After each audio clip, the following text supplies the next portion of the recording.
Good morning once again student and welcome in second video of business studies, and the date of today is 31st August 2020 and second video में आपका स्वागत है। First video में हमने देखा कि what is working capital, what is fix capital और fix capital का मैनेजमेंट कैसे होता है और उसको प्रभावित करने वाले कौन कौन से तत्व हैं। सिमिलरली ठीक उसी प्रकार वर्किंग कैपिटल और उसको प्रभावित करने वाले तत्व का हम लोग डिस्कस करेंगे इस वीडियो में। तो चलिए वर्किंग कैपिटल को देखते हैं।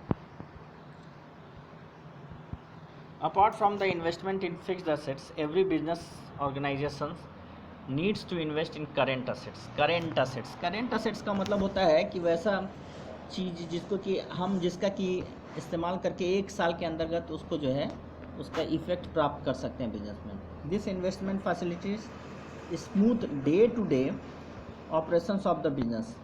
Current assets are usually more liquid but contribute less to the profit than fixed assets. अब बोलता है कि मोर लिक्विड कहने का मतलब उसको तुरंत कन्वर्ट कर दिया जा सकता है कैश में, यानी कि उसको आप चाहें तो बहुत आसानी से उससे तुरंत जो है बेच कर उससे पैसा निकाल सकते हैं। और फिक्स कैपिटल में हम लोग ऐसा नहीं कर सकते, उसको बेचना आसान नहीं होता है जल्दी से।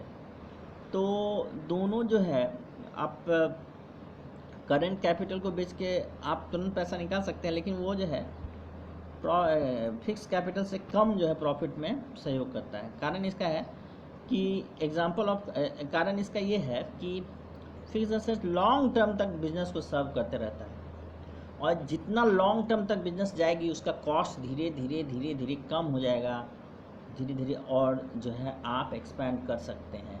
लेकिन करेंट एसेट्स का क्या है कि उसको तुरंत आपको यूज़ करना पड़ता है, वरना वो पेरिस हो जाएगा। पेरिस करने वाला खत्म हो जाएगा, नष्ट हो जाएगा। तो वैसे में लॉस होने का संभावना उसमें बहुत ज़्यादा है, लेकिन फिक्स एसेट्स में बहुत कम है। Examples of current assets in order of their liquidity are as under. Current assets का आपको एग्जांपल दिया हुआ है, यहाँ पे दे दिया। लिक्विडिटी के अनुसार सबसे ज़्यादा तो मार्केट में लिक्विड कैश, यानी कैश को कोई भी जल्दी से एक्सेप्ट करता है, और cheque, bank transfer, bank account, सारा जो है लिक्विड जो है कैश इन हैंड में ही आ जाता है अभी के डेट में। मार्केटेबल सिक्योरिटीज़ मतलब तुरंत उसको आप स्टॉक मार्केट में आज के दिन में तुरंत बेचेगा, आज आपको पैसा मिल जाएगा। बिल्स रिसीवेबल जनरली 2, 3 या 4 महीना डेटर्स, उसी तरह से 3 या 4 महीना finished goods of inventory, maximum 5 to 6 months, maximum जल्दी से बिक सकता है। वर्क इन प्रोग्रेस मतलब जो गुड्स बन रहा है वो कितना बन के प्रोग्रेस हुआ है, मतलब ये सब मैच्योरिटी के आधार पे। यानी कि आप देखिए इन्वेंट्री जब बन गया तो इन्वेंट्री के पहले जो वर्क इन प्रोग्रेस होगा, यानी कि उसको जो बनाने में जो प्रोसेस में है, जैसे कि मान लीजिए कि एक फाइनल प्रोडक्ट बनाने में 3 से 4 दिन लगता है, तो ये 3 से 4 दिन का जो प्रोडक्ट जो पीरियड है वर्क इन प्रोग्रेस में आ जाएगा। रॉ मटेरियल्स फिर आ जाएगा, फिर वंस अगेन कि आप उसको बनाना शुरू करते हैं उससे पहले रॉ मटेरियल आ गया, रॉ मटेरियल के पहले प्रीपेड एक्सपेंसेस है। तो इस तरह से ये आपको कुछ जो है करेंट असेट्स का एग्जांपल है। फिर लिखा है these assets as noted earlier are expected to get converted into cash और cash equivalent within a period of 1 year. जैसा कि आपको पहला बता दिया गया है कि इसको 1 साल के अंदर जो है इससे हम लोग कैश में इसको हम लोग इसका यूज़ ले सकते हैं, यानी कैश में ही कन्वर्ट हो सकता है। These provide liquidity to business, ये लिक्विडिटी प्रदान करता है बिजनेस को, क्योंकि बिजनेस को जो है सेल करने के बाद जो है प्रोडक्ट कैश आता है, और कैश से वो बहुत सारा एक्सपेंसेस बियर करती है और सैलरी देती है, प्रॉफिट कमाती है। तो यहाँ पर कैश का कन्वर्जन बहुत ज़रूरी है। An asset is more liquid, an asset is more liquid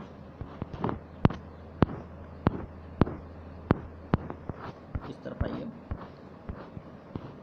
if it can be converted into cash quicker and without reduction in value.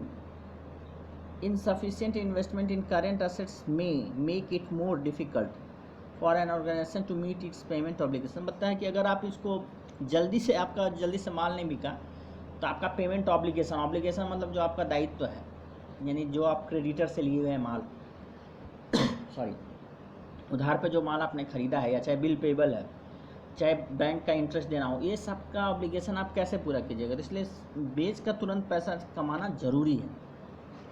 However these assets provide little और लो रिटर्न, यानी कि ये बहुत कम return देता है, ये भी बोलता है, लेकिन आपको ज़्यादा से ज़्यादा कैश कमाई हो जाता है।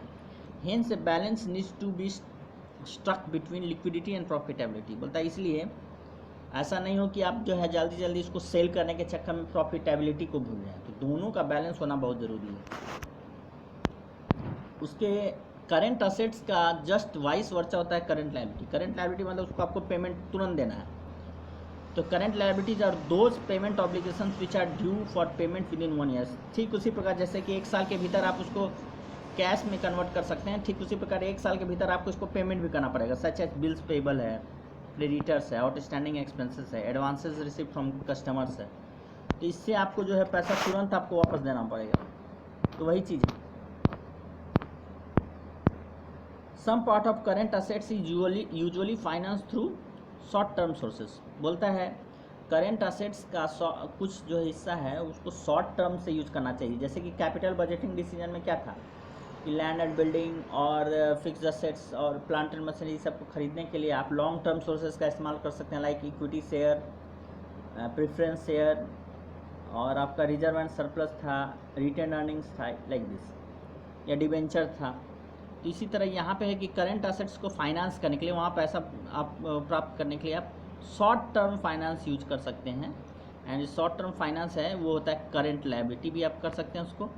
The rest is finance through long term, जो है लॉन्ग टर्म से आप जो है बाकी जो है ऑब्लिगेशन जैसे कि आप फिक्स्ड असेट्स का वो लॉन्ग टर्म से आप पूरा कर सकते हैं। तो ये बोलता है कि नेट वर्किंग कैपिटल का फॉर्मूला दिया हुआ है, net working capital NWC CA minus CL, यानी करंट असेट्स में से करंट लायबिलिटी को अगर आप हटा देते हैं तो वो जो शुद्ध पैसा जो आपका बचता है वही आपका जो है करंट वर्किंग कैपिटल है, वही काम कर रहा है, कहने का मतलब है ना। क्योंकि जनरली आप देखिएगा असेट्स से लायबिलिटी कम होगा तभी आपका प्रॉफिट बनेगा। तो वही वर्किंग कैपिटल जो है आपको, आप असेट्स और लायबिलिटी साइड को मिलाइएगा अगर, तो असेट्स और लायबिलिटी इक्वल होता है। तो अगर असेट साइड में कैपिटल नहीं होता है तो असेट साइड में कैपिटल को छोड़ के सारा लायबिलिटी घटाइएगा तो कैपिटल ही बचेगा। तो यही चीज़ आपका कॉन्सेप्ट है, और प्रॉफिट भी कैपिटल का हिस्सा, ये भी ध्यान देने वाली बात। तो ये है आपको वर्किंग कैपिटल। ओके, तो वर्किंग कैपिटल आपसे कुछ कोई पूछेगा तो आप एक लाइन में बता सकते हैं वर्किंग कैपिटल और those capital which is required to run the business. और यू कैन से कि वर्किंग कैपिटल का आप टेक्निकली मीनिंग समझिए कि करंट असेट्स में से करंट लायबिलिटी को हम लोग घटा सकते हैं, वही आपका वर्किंग कैपिटल होता है। It's okay. अब आइए factors affecting the working capital requirements, यानी अब इसका रिक्वायरमेंट वर्किंग कैपिटल का कहाँ ज़्यादा है कहाँ कम है, इसको कौन कौन से तत्व प्रभावित करते हैं, इसके लिए ही ये सारे पॉइंट्स हैं आपको। वंस अगेन आपका फर्स्ट पॉइंट है नेचर ऑफ बिजनेस। तो चलिए पढ़ते हैं। The basic nature of business influences the amount of working capital required. A trading organisation usually needs smaller amount of working capital compare to manufacturing organisation. आप देखिए manufacturing organisation में ज़्यादा working capital का लगेगा और ट्रेडिंग में कम लगेगा।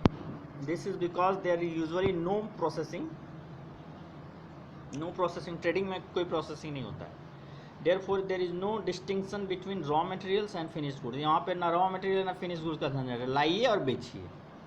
जैसा कि मशरक के दुकानों में आप देखेंगे, sales can be effected immediately upon the receipts of materials, sometimes even before that.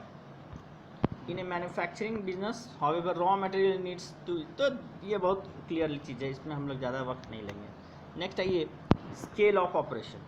Scale of operation मतलब कि once again scale of operation मतलब ऑपरेशन का साइज। ऑपरेशन मतलब उसका ऑपरेट जो होता है वो उसका साइज क्या है, छोटा है कि बड़ा है। अब देखिए for organisations which operate on higher scale मतलब higher quantum, the quantum of inventory and debtors required generally high.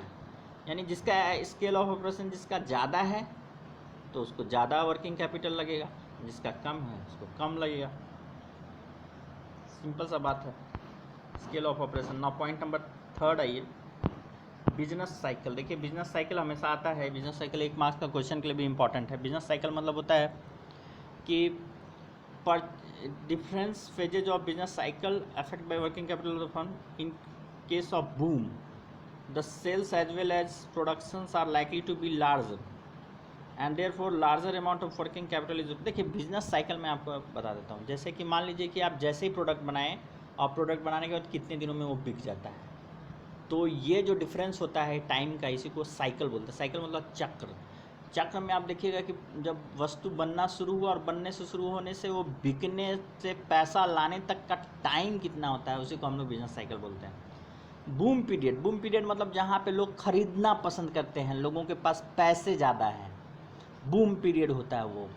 यहाँ पे लोग उपभोग करना चाहते हैं किसी भी सुविधा का। जैसे कि मान लीजिए आपके पास पैसा है तो लोग घर में भी खाना बनाएंगे, रेस्टोरेंट में भी खाने जाएंगे, फन में भी, सिनेमा हॉल में भी जाएंगे, और फेस्टिव सीजन को भी एंजॉय करेंगे, आइसक्रीम भी खाएंगे, पार्ले जी भी खाएंगे, ऑटो से भी जाएंगे, अच्छे अच्छे कपड़े पहनेंगे, और महिलाएं श्रृंगार का सामान खरीदेंगे। तो ये बूम पीरियड हुआ, मतलब महिला सबके पास पैसा। और अभी का जो समय है, ये रिसेस का टाइम है, इसमें क्या होता है, लोगों के पास पैसा ही नहीं है, और पैसा है भी तो सामान्य समय में इनके पास पैसा था और सामान्य समय में वो खर्च करना चाहते थे। आज के समय में इतने भयभीत हैं फ्यूचर को लेके कि वो खर्च ही नहीं करना चाहते, इसलिए सारे बिजनेस का भी भट्टा बैठा हुआ है।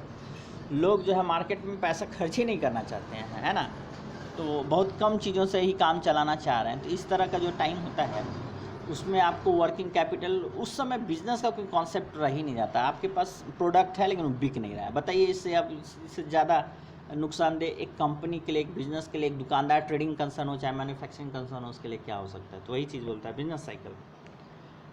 हाँ, तो इसमें बोलता है in case of boom the sales as well as production are likely to be larger and therefore larger amount of working capital is required. As against this, the requirement of working capital is lower during the period of depression, as sales as well as production will be small. तो ये बोलता है working capital जो है ज़्यादा रहता है boom के समय में, और रिसेस के समय में वो डिप्रेशन के समय में कम रहता है। तो ये हो गया आपको बिजनेस साइकिल। नंबर 4 था ये सीजनल फैक्टर्स। सीजनल फैक्टर्स क्या है, छोटे छोटे बिजनेस को सीजनल फैक्टर्स बहुत प्रभावित करता है। चलिए देखते हैं। Most business have some seasonally in their operations. In peak season, because of higher level of activity, larger amount of working capital is required. बोलता है सीजन के समय में larger amount of working capital चाहिए, और सीजन नहीं रहेगा तो कम चाहिएगा। Level of activity as well as the requirement of working capital is lower during the lean season. जब कम जो सीजन नहीं है जिस चीज़ का, जैसे आइसक्रीम का बिजनेस है, मान लीजिए आइसक्रीम का बिजनेस गर्मी के समय बहुत चलता है तो सीजनल है वो, और जैसे ही आपका ठंड आ जाता है तो लोग आइसक्रीम कम खाते हैं या खाते ही नहीं हैं। तो वो आपको उस समय गर्मी के समय वहाँ पे वर्किंग कैपिटल चाहिए रहेगा नहीं, और ठंड के समय नहीं रहेगा। चलिए, जैसे बिजनेस साइकिल था उसी तरह से प्रोडक्शन साइकिल है। Production cycle is the time span between the receipt of raw material and their conversion into finished good. मतलब एक साइकिल बना लीजिए, यहाँ आपको रॉ मटेरियल रिसीव हुआ और इसको आप फिनिश्ड गुड में कितना टाइम में इसको परिवर्तित करके यहाँ तक पहुँचा देते हैं फिनिश्ड गुड में, इसी को बोलते हैं प्रोडक्शन साइकिल। तो some business have longer production cycle while some have shorter one, यानी जिसका लॉन्गर रहेगा उसको वर्किंग कैपिटल का ज़्यादा रिक्वायरमेंट होगा, जिसका शॉर्टर है उसको कम रिक्वायरमेंट होगा। सही सिंपल है। Consequently, यहाँ लिखा हुआ है consequently working capital requirement of higher in firms with longer processing cycle and lower, जिसका कम है उसका लोअर रहेगा। चलिए भाई, क्रेडिट अलाउड यानी क्रेडिट मतलब होता है उधार का अलाउ। कौन आपको उधार देना अलाउ करता है, वो चीज़ को हम लोग पढ़ते हैं। Different firms allow different credit terms to their customers. बहुत सारा बिजनेस है जो अपने कस्टमर को उधार देना पसंद करता है। बहुत सारा जो बोलता है नहीं हम उधार नहीं देंगे, बिल्कुल कैश होना चाहिए। जैसे बाटा है, बिल्कुल बोलता है कि उसमें उधार का कोई चांस ही नहीं, वो कैश ही डील करता है, उधार देता ही नहीं, उसका पॉलिसी ही नहीं है। Different firms allow different credit terms to their customers, those depend upon the levels of competition that firms faces as well as credit worthiness of their client. A liberal credit policy results higher amount of debtors, increasing the requirement of। देखिए, अगर जो लोग उधार देते हैं जो business, तो वहाँ larger amount of working capital चाहिए। जो उधार नहीं देते हैं वहाँ lesser amount of working capital चाहिए। It's very simple thing. Credit availed मतलब उधार लेना है ना, उधार देना था वहाँ, यहाँ उधार लेना है। चलिए, उधार लेना। Just as a firm allows credit to its customer, it also may get credit from its suppliers। ठीक उसी प्रकार जो है सप्लायर से उधार लेती है। To the extent it avails the credit of on purchases, the requirement of capital is reduced। अगर इसको उधार मिल जाता है ज़्यादा समय के लिए तो इसको requirement of working capital will be lesser. चलिए, operating efficiency, point number 8, so very long point. Operating efficiency, ठीक है। firms manage their operations with varied degree of efficiency. For example, a firm managing its raw materials efficiently may be able to manage with smaller balance. हाँ, यानी आपके पास बहुत अच्छा management capacity है तो आप स्मॉलर अमाउंट में भी आप बिजनेस को मैनेज कर सकते हैं. This is reflected in higher inventory turnover ratio. Similarly, a better debtors turnover ratio may be achieved, reducing the amount tied up in receivables. Better sales effort may reduce the average time for which finished goods inventory is held. Such efficiency may reduce the level of raw materials, finished goods, debtor, resulting in lower requirement of. आपको ये point ये बताना चाह रहा है कि जिस business का ऑपरेटिंग ऑफिशिएंसी बहुत अच्छा है, यानी कि बहुत अच्छा से ऑपरेट हो रहा है, यानी वेल मैनेज्ड है, बहुत जल्दी जल्दी सामान बिक जाएगा, वहाँ डेटर्स जल्दी से पैसा दे देंगे, तो ऐसे फर्म में वर्किंग कैपिटल का रिक्वायरमेंट ऑटोमेटिकली जो है कमतर होता चला जाएगा. ये है point number 8. Now point number 9 है ये availability of raw material. If the raw material and other required materials are available freely and continuously, lower stock levels में भी सफिशिएंट. कहने का मतलब कि अगर बहुत जल्दी मिल जाता है और बहुत प्रचुर मात्रा में रॉ मटेरियल मिल जाता है तो उसको जल्दी से खरीद के बहुत दिन तक रखने की ज़रूरत नहीं है, जब ज़रूरत पड़ेगा तभी हम खरीदेंगे. तो इन दैट केस अगर आपको जल्दी से मिल जाता है तो आपको वर्किंग कैपिटल रिक्वायरमेंट कम हो जाएगा, है ना. हायर स्टॉक लेवल्स में be required in addition at a time like. और जहाँ पे ऐसी नहीं है कि जहाँ पे आपको नहीं मिलता है रॉ मटेरियल और सफिशिएंसी ऑफ रॉ मटेरियल नहीं मिलता है, तो लॉन्गर टाइम में आपको स्टॉक रखने की ज़रूरत पड़ेगा. सो आपको लॉन्गर यानी कि ज़्यादा वर्किंग कैपिटल का ज़रूरत पड़ेगा. तो ये था पॉइंट नंबर 9. ना पॉइंट नंबर आप आइए 10. ग्रोथ प्रॉस्पेक्ट्स फिक्स्ड में भी था, इसमें भी था, इसमें भी है, sorry. In growth potential of concern perceive to be higher, it will require larger amount of working capital. जिसका कि ग्रोथ प्रॉस्पेक्ट्स ज़्यादा है वहाँ फिक्स कैपिटल का रिक्वायरमेंट भी ज़्यादा है, वर्किंग कैपिटल का रिक्वायरमेंट भी ज़्यादा होगा, और जिसका कि कम है वहाँ पर दोनों चीज़ कम होगा. तो ये था पॉइंट नंबर 10. नौ पॉइंट नंबर 11 में आइए, जो था उधर कोलैबोरेशन है, यहाँ पे आइए लेवल ऑफ कंपटीशन है. हायर लेवल ऑफ कॉम्पिटिटिवनेस में नेसेसिएट larger stock and finished goods to meet urgent orders from customers. This increases working capital requirement. Competition may also force the firm to extend liberal credit terms discussed earlier. देखिए, competition अगर market में बहुत high है तो आपको ज़्यादा working capital लगेगा,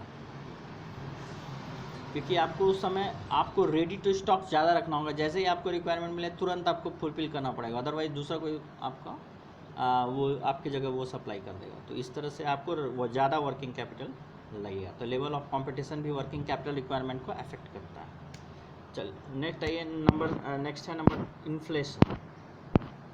well I am saying how many points. Last point है इन्फ्लेशन. इन्फ्लेशन आप समझते हैं ना, इन्फ्लेशन इकोनॉमिक्स में आप पढ़े होंगे, whether prices rises and value of money decreases. यानी प्राइस राइज का जो सिचुएशन होता है जो अभी है ना, अभी जो है हम इकोनॉमी का जो है देखते हैं, उसमें लिखा हुआ है कि अब आने वाले 1-2 महीने में जो है फूड ग्रेन्स का जो है जितना भी ये सब का कीमत बढ़ जाएगा. तो चलिए देखते हैं इसको, उसी सिचुएशन को इन्फ्लेशन बोलते हैं. With rising prices larger amounts are required even to maintain constant volume of production and sales.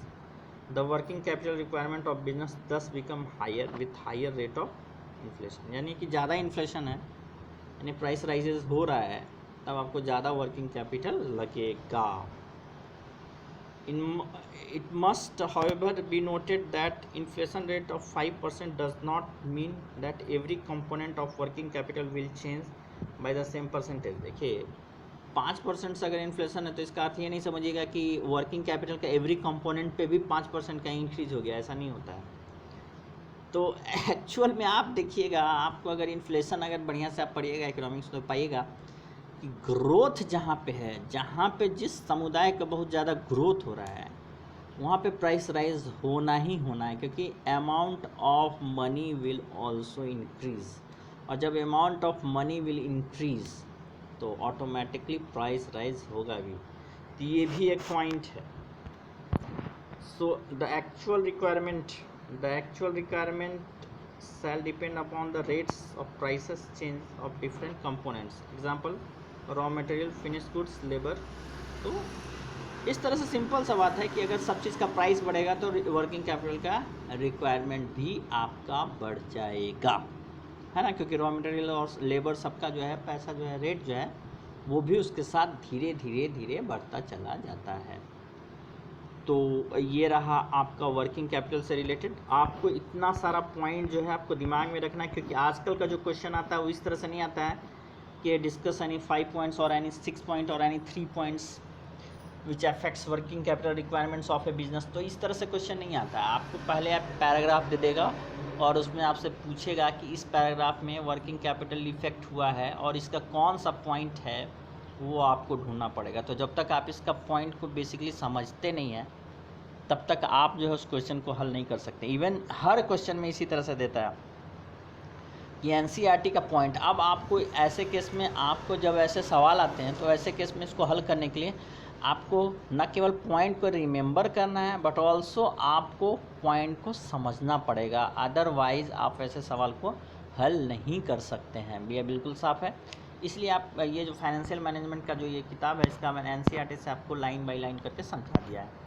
अब आप इसको जितना बार ये वीडियो तो को देखिएगा आप उसको से आप समझ सकते हैं, और पॉइंट्स को आपको रिमेंबर करना, मेमोराइज करना, अंडरस्टैंड करना, लर्न करना, यह अब आपका काम है।